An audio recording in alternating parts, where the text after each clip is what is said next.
Selamat berjumpa lagi jemaat GB Kapasari yang dikasihi Tuhan. Sebelum mendengarkan firman Tuhan, kita mau berdoa dulu. Kami sudah siap mendengarkan firman-Mu, ya Tuhan. Tolong kami yang berbicara maupun yang mendengarkan, Allah Roh Kudus akan menguasai kami supaya pemberitaan firman ini tidak menjadi sia-sia. Dan biarlah nama-Mu dipermuliakan melalui semuanya ini. Demi Yesus Kristus kami bersyukur dan kami sudah berdoa. Amin. Shalom, saudaraku yang dikasihi Tuhan. Sebelumnya ini kita mesti harus berkenalan dulu sebentar supaya nanti nggak kaget. Ini kok ada wajah baru gitu ya. Oke, nama saya Wilopo. Saya sudah berkeluarga, putri 2, sementara ini pelayanannya di mana-mana. Oke? Ya, sudah cukup gitu aja. Nanti tambah ribet kalau terlalu banyak. Hari ini kita mau belajar bagaimana kita memiliki jiwa Kristus. Ya. Kenapa saya tidak katakan bagaimana kita meneladani Kristus? Karena akan sangat berbeda sekali antara memiliki jiwa Kristus dan meneladani. Nah, saudaraku, ayat yang menjadi panduan kita pada hari ini adalah dari 1 Yohanes 5 ayat 12-13. Saya bacakan buat kita semua, oke? Barang siapa memiliki anak, ia memiliki hidup. Barang siapa tidak memiliki anak, ia tidak memiliki hidup. Semuanya itu kutuliskan kepada kamu supaya kamu yang percaya kepada nama anak Allah tahu bahwa kamu memiliki hidup yang kekal. Nah, jadi ayat ini berkata setiap orang yang percaya Yesus ya pasti memiliki hidup kekal. Tidak mudah-mudahan. Ingat itu ya. Tidak pernah ada kata mudah-mudahan bagi orang yang percaya Yesus untuk hidup yang kekal. Itu sudah pasti. Ya, sama seperti kalau kita makan, kita pasti akan kenyang. Asal makannya cukup. Nah, kalau kita percaya Yesus, kita juga pasti memiliki hidup yang kekal. Nah, yang jadi masalah, hari ini banyak orang yang ngakunya percaya Yesus. Ya, tapi masih ragu-ragu, saya punya hidup kekal apa enggak? Ini jadi masalah. Oh iya, jadi masalah. Ya, banyak orang ngaku percaya Yesus, tapi terus hidup kekal. Lah kalau sudah ditanya hidup kekal, ini artinya dia enggak yakin bahwa dia punya hidup yang kekal karena percaya Yesus. Nah, orang yang percaya Yesus juga belum tentu memiliki jiwanya Kristus. Belum tentu memiliki jiwanya Yesus. Kenapa? Karena banyak sekali penekanan-penekanan mengenai meneladani. Nah, apa bedanya meneladani dan memiliki jiwa Yesus? Gini, kalau meneladani itu gini. Yesus A ya kita A, itu meneladani. Makanya kalau di dalam dunia psikologi, ya, anak-anak itu meneladani orang tuanya. Nah, kalau dalam konteks kita hanya meneladani Yesus, ini cilaka. Kenapa? Yesus di dunia ini enggak menikah. Lah banyak orang Kristen di sini menikah kok. Lah berarti meneladani enggak? Enggak, sudah. Kan ya jadi susah gitu loh, ya. Makanya saya kasih judul memiliki jiwa Yesus. Nah, masalahnya ini banyak pandangan di kekristenan ini cukup membingungkan banyak jemaat. Kenapa? Ada yang orang-orang atau ada aliran-aliran Kristen tertentu yang memiliki pandangan mengenai manusia itu terdiri dari 2 dan terdiri dari 3. Ya, ada yang istilahnya trikotomi, ada yang istilahnya dikotomi. Nah, kita enggak usah bingungkan itu, ya. Yang kita mau belajar hari ini bagaimana kita bisa memiliki jiwanya Kristus. Kenapa jiwa Kristus? Karena roh Kristus dan roh kita berbeda. Ya, tubuhnya berbeda. Berbedanya di mana? Yesus tuh enggak ada unsur laki-lakinya dalam pengertian ketika dia lahir di bumi. Benihnya dia dari Roh Kudus. Lah kita benihnya dari siapa? Dari bapaknya kita secara jasmani. Itu yang membedakan gitu. Ya, jadi gak usah bingung. Nah, apa yang dimaksud dengan tubuh? Nah, pengertian tubuh yang paling mudah itu gini, berhubungan dengan raga atau badan atau yang terlihat secara kasat mata. Nah, ini kita nggak akan bahas lebih dalam. Nah, apa yang dimaksud dengan roh? Nah, roh ini harus kita pahami setiap manusia, perhatikan baik-baik, setiap manusia, bukan hanya orang Kristen saja, itu berhubungan dengan Allah roh itu. Yang memberikan kehidupan kepada manusia. Kok bisa Pak? Oh bisa. Kalau kita balik mundur sedikit ke kejadian, Allah menghembuskan rohnya. Menghembuskan, artinya apa? Allah berbagi kehidupan. Bukan berbagi kuasa, bukan berbagi yang lain. Allah berbagi kehidupan dengan manusia. Makanya manusia hidup. Nah ini harus diketahui supaya nanti kita nggak bingung. Loh kita hidup karena ada bapak ibu kita. Iya sekarang, iya. Tapi kan roh kita, perhatikan baik-baik, roh kita sumbernya dari Allah. Kita tidak akan bahas lebih lanjut ini, nanti jadi bahan pertentangan yang cukup membingungkan ya. Oke. Apa yang dimaksud jiwa? Lah ini yang mau kita bahas gitu loh ya. Ini berhubungan dengan manusia secara pribadi atau kehendak pribadi. Maksudnya apa?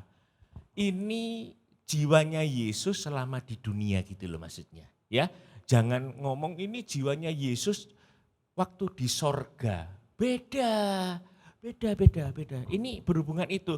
Nah pertanyaan yang akan kita bahas, jiwa Yesus yang bagaimana yang harus kita miliki gitu. Ya, kita tidak mungkin memiliki kemahahadiran, kemahakuasaan dari Yesus, tidak mungkin. Ya, tidak mungkin sementara dan selama kita hidup di dunia. Nah, jiwa yang bagaimana yang harus kita miliki? Ya, yang pertama adalah taat. Ini sangat penting sekali, saudara-saudaraku yang dikasihi Tuhan. Kenapa? Karena ketaatan ini sebetulnya mendatangkan ketenangan. Ya, orang yang taat itu hidupnya pasti tenang. Wis gak neko-neko gitu bahasanya, ya. Nah, kok bisa Yesus taat? Taat sama siapa? Ini pertanyaan-pertanyaan, taatnya sama siapa sih Yesus itu gitu? Ya. Ini ayatnya ada satu dari Yohanes. Saya bacakan ya. Sebab Aku ini Yesus telah turun dari sorga bukan untuk melakukan kehendakku. Ya, tetapi untuk melakukan kehendak Dia atau Allah yang telah mengutus aku. Jadi gini, Yesus ya memang Allah gitu. Dia diutus Allah untuk hadir berinkarnasi di dunia. Ya. Nah, ketika di dunia dia memiliki kondisi yang sama dengan manusia. Bedanya benihnya tadi, ya. Sama. Ketika Yesus menjadi manusia, apa yang dia lakukan? Dia taat. Taat sama siapa? Sama Allah. Nah, kita orang yang percaya Yesus taat sama siapa? Sama Yesus. Yesus memberikan contoh, saya enggak ngomong teladan. Yesus memberikan contoh ketaatan yang luar biasa. Nah, berapa banyak orang-orang yang mengaku percaya Yesus taat sama Yesus? Nah, kalau dalam konteks hari ini ya, kita juga harus taat kepada pemerintah juga. Roma 13 ngomong, taat dan tunduk sama pemerintah. Kenapa? Pemerintah itu wakil Allah. Nah kalau hari ini pemerintah kita secara khusus memberlakukan PPKM, ya kita mesti taat. Makanya saya bersyukur GBK Kapasari ini taat, serius. Ya, saudara-saudara mendengarkan khotbah ini berdasarkan rekaman, saya bersyukur. Kepinginnya ketemu tatap muka, ya. Karena itu lebih marem, istilahnya kalau orang Jawa ngomong, lebih enak gitu ya. Tapi karena kita mesti taat sama pemerintah, PPKM, ya sudah rekaman enggak apa-apa, sama aja. Yang penting firman Tuhannya. Jadi ketika engkau dan saya mengaku orang-orang yang percaya kepada Yesus, engkau dan saya harus memiliki ketaatan. Kepada siapa? Nomor satu, yang paling utama kepada Allah, kepada Yesus. Hari ini kita belajar dan kita membuktikan kita taat kepada pemerintah. Dan di dalam kehidupan sehari-hari, engkau orang-orang yang lebih muda, engkau juga harus taat kepada orang-orang yang lebih tua. Ya, bukan karena dari faktor usia saja, perhatikan baik-baik, bukan karena dari faktor usia, tapi juga dari kematangan pribadi. Nah, oke. Apa berikutnya yang harus kita pelajari, yang kita miliki dari jiwanya Yesus? Tegas. Ini loh keren. Tegasnya ke siapa? Tegasnya untuk apa? Nah ini kan mesti harus berbicara khusus gitu ya. Kita lihat ayatnya. Matius 4:10. Maka berkatalah Yesus kepadanya, "Enyalah iblis. Sebab ada tertulis, engkau harus menyembah Tuhan Allahmu dan hanya kepada Dia sajalah engkau harus berbakti." Yesus tegas terhadap apa? Setan. Terhadap apa? Dosa. Hai, engkau orang yang percaya Yesus, engkau harus memiliki ketegasan. Terhadap siapa? Terhadap setan, terhadap dosa. Banyak orang Kristen akhirnya berkompromi atau mengkompromikan diri untuk dosa. Gini, salah titik gak popo. Loh, gak boleh. Dosa-dosa sedikit enggak apa-apa. Enggak boleh. Memang kenyataannya selama kita hidup di dunia, kita enggak akan terlepas dari dosa. Ya, kalau mau sudah menjadi orang yang anti dosa, ya kita mesti mati dulu. Ya, mati dulu sudah anti dosa, sudah enggak bisa berdosa. Tapi jangan pernah engkau dan saya sengaja melakukan dosa. Kita mesti tegas. Ya, ini banyak sekali orang-orang Kristen yang masih berkompromi dengan iblis. Tak kasih contoh yang sederhana ya. Beberapa orang kalau rumahnya dalam tanda kutip dekat kuburan gitu ya. Nanti mesti dipeseni, nanti ya kalau kamu lewat kuburan, kamu mesti permisi dulu. Mbah permisi saya mau liwat. Nah ini hal kecil-kecil hijau. Kalau engkau pernah menjadi sopir seperti saya, perhatikan baik-baik. Ada beberapa daerah itu ya, ada tikungan gini. Pak, kalau lewat tikungan sini ngebel, tin-tin, tin-tin, biar setannya enggak kaget. Ini banyak sekali di dalam kehidupan kita sehari-hari. Ya, banyak contoh yang seperti itu, kita masih berkompromi dengan iblis. Kalau engkau dan saya hari ini percaya Yesus, di dalam hidupmu, di dalam dirimu ada Allah Roh Kudus yang dahsyat, yang luar biasa kuasanya. Jangan pakai permisi, jangan pakai ngebel, kita hadir saja, mereka minggir sendiri. Ini bukan ngomong sombong, bukan. Tapi engkau dan saya hadir di situ, kuasa lain minggir. Enggak usah disuruh. Ya, enggak usah disuruh. Saya sebelum ini tinggal di satu daerah. Rumah yang saya tinggali, ya ngomong jujur rumah saya yang ada tangga ke atas itu di belakang. itu di bawahnya itu bekas sumur zaman dulu untuk menyembelih korban, binatang dan lain-lain. Bahkan ada bayi yang dikorbankan di situ. Orang yang tinggal di rumah itu enggak pernah, bahasanya gitu, enggak pernah ada damai sejahtera. Ono ae eker-ekerane. Selalu bertengkar. Enggak pernah rumah itu kelihatan apa istilahnya gini, oh kelihatan damai. Enggak pernah. Malah ketika kami sekeluarga tinggal di situ, ada tetangga yang ngomong, loh Pak, rumah ini ditempati ya? Loh iya, saya nempati. Kenapa? Loh dulu saya pikir rumah ini enggak ada yang nempati. Loh padahal rumah itu sebelum saya tempatin, sebelum saya kontrak, ditempati orang lain. Begitu dahsyatnya kuasa gelap, gitu, mengkungkung tempat itu. Tapi karena Allah Roh Kudus yang di dalam diri kita, begitu menempati rumah itu, selesai. Jangan pernah berpikir engkau dan saya hebat. Jangan pernah berpikir sama sekali. Tapi berpikirlah bahwa engkau dan saya di dalam kita ada sesuatu yang hebat. Yang akan menolong kita. Makanya kita mesti memiliki jiwa Yesus dulu. Kalau kita enggak punya jiwa Yesus, mana bisa kita punya Roh Kudus? Enggak bisa. Wong Roh Kudus itu syaratnya kita mesti percaya Yesus kok. Ya, jadi jangan dibolak-balik. Selanjutnya, apa yang harus kita miliki jiwa dari jiwanya Yesus? Kasih. Paulus di dalam berbagai kesempatan ketika dia menulis suratnya, ini ditekankan. Malah dia mengambil satu pasal khusus istilahnya kalau mau ngomong di Korintus berbicara mengenai kasih.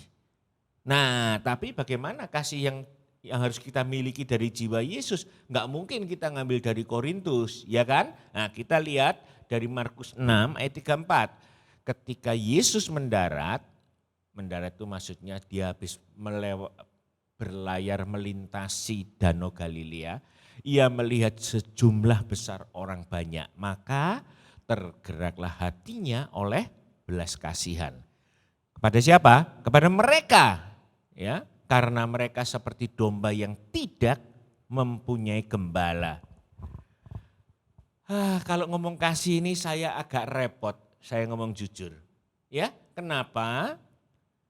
Banyak orang Kristen yang berbelas kasihan dimanfaatkan oleh orang lain.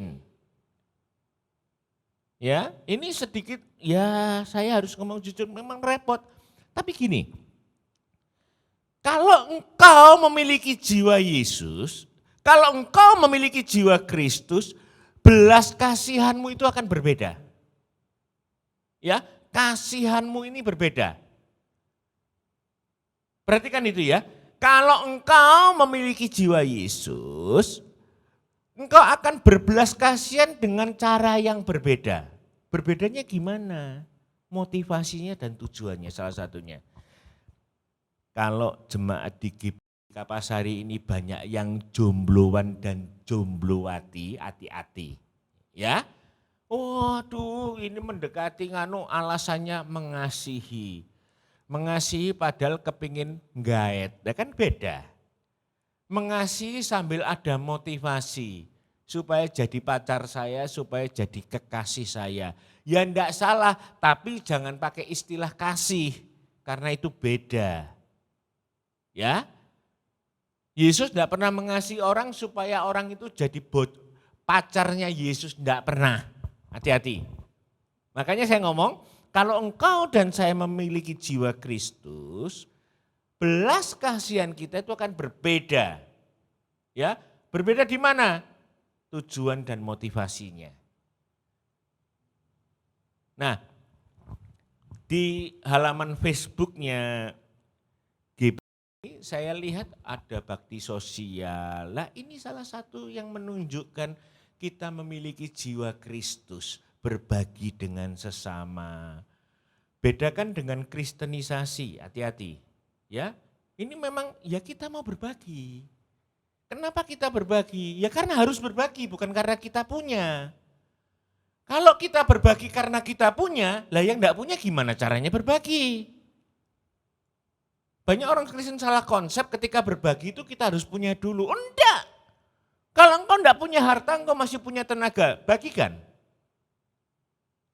Ya, kalau engkau enggak punya harta, engkau enggak punya tenaga, engkau masih punya doa, bagikan. Jadi tidak ada alasan buat orang yang percaya Yesus, buat orang yang memiliki jiwa Kristus untuk tidak berbagi. Tidak ada alasan. Selalu ada alasan untuk berbagi. Selalu. Oke? Ini yang terakhir. Nah, orang-orang kalau lihat nonton YouTube, kalau sudah ngomong terakhir matanya melek semua. Waduh ini terakhir berarti hampir selesai gitu. Padahal belum ya. Kita mesti memiliki jiwa Kristus untuk misi.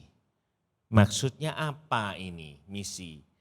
Yesus hadir ke dunia, lahir ke dunia dengan satu misi. Banyak orang Kristen hidupnya enggak punya misi apapun kecuali kepingin dapat istri atau dapat suami. Kan repot gitu loh. Nanti kalau dapat istri seiman enak, kalau dapat suami seiman enak. Ya kata siapa?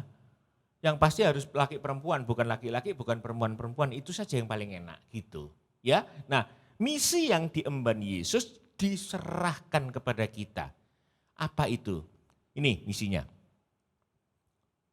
Karena itu, ini di Matius ya, di Matius ini ya, Matius 28. Karena itu, pergilah, jadikanlah semua bangsa muridku, dan baptislah mereka dalam nama Bapa dan Anak dan Roh Kudus.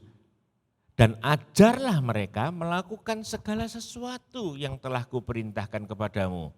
Dan, ini ada dan lagi, ketahuilah, aku menyertai kamu senantiasa sampai kepada akhir zaman. Berarti kan saudaraku yang dikasihi Tuhan, banyak orang Kristen ngomong kepingin disertai Yesus. Tapi ini ada syaratnya ternyata. Kalau engkau dan saya mau disertai Yesus senantiasa sampai kepada akhir zaman, engkau harus bermisi. Harus. Loh, berarti saya harus mengabarkan Injil. Oh enggak, bukan. Berarti saya harus menceritakan Yesus kepada setiap orang. Bukan itu. Gimana caranya Pak? Gini. Paulus ini keren ya. Paulus ngomong, kita ini surat-surat terbuka yang dibaca orang. Pertanyaannya sederhana. Bisa enggak orang ngelihat muka kita, bisa enggak orang ngelihat kehidupan kita, orang itu ngelihat Kristus? Loh itu kita sudah menginjili, itu kita sudah melakukan misi. Berapa banyak orang Kristen, karena Kristen, orang jadi mencemooh.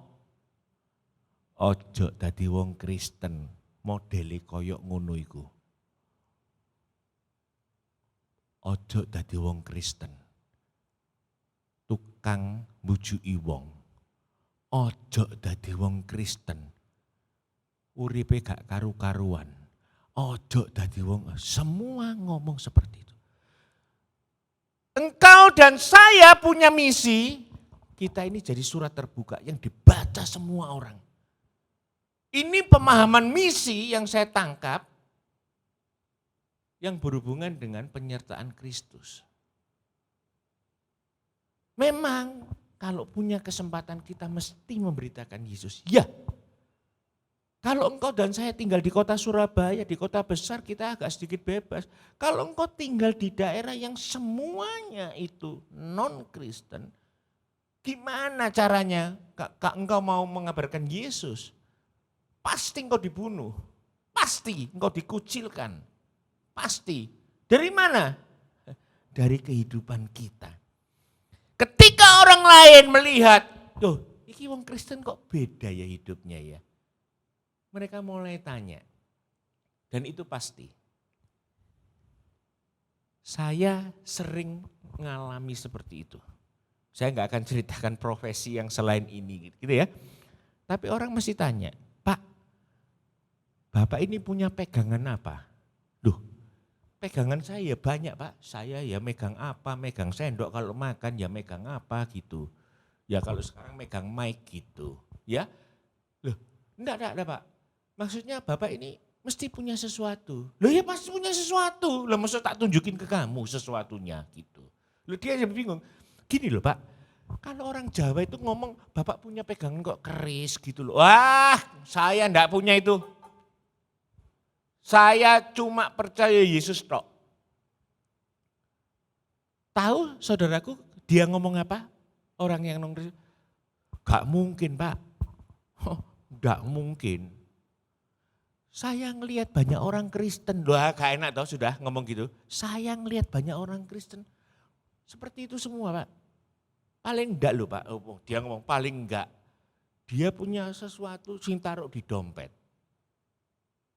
Buat jaga keselamatan Pak. Lah saya ngomong, Pak saya minta maaf kalau Bapak ketemu orang Kristen yang model seperti itu.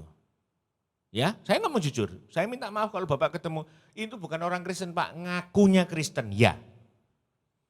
Saya enggak pernah ngaku Kristen kalau Bapak enggak tanya. Bapak ke rumah tadi saya ngomong, saya orang Kristen loh Pak. Kan enggak ngomong gitu loh Pak. Malah Bapak yang tanya, loh Bapak punya pegangan apa? Lah begitu saya ngomong, saya cuma percaya Yesus, Bapak enggak percaya, kan ya susah saya ini jadinya. Loh, kenapa? Karena banyak di luar itu orang-orang yang cuma mulutnya ngaku percaya Yesus, tapi hidupnya enggak pernah diperlihatkan dia percaya Yesus. Enggak pernah terlihat Yesus di dalam kehidupannya. Ini jadi masalah buat kekristenan hari ini. Berapa banyak orang-orang besar dalam tanda kutip yang punya jabatan gerejawi melakukan tindakan yang malah mencoreng nama kekristenan. Tapi masih bangga. Ya, berapa banyak? Jadi gini, ketika engkau dan saya hari ini, engkau dan saya mengaku saya percaya Yesus. Saya kasih jempol dulu nomor 1.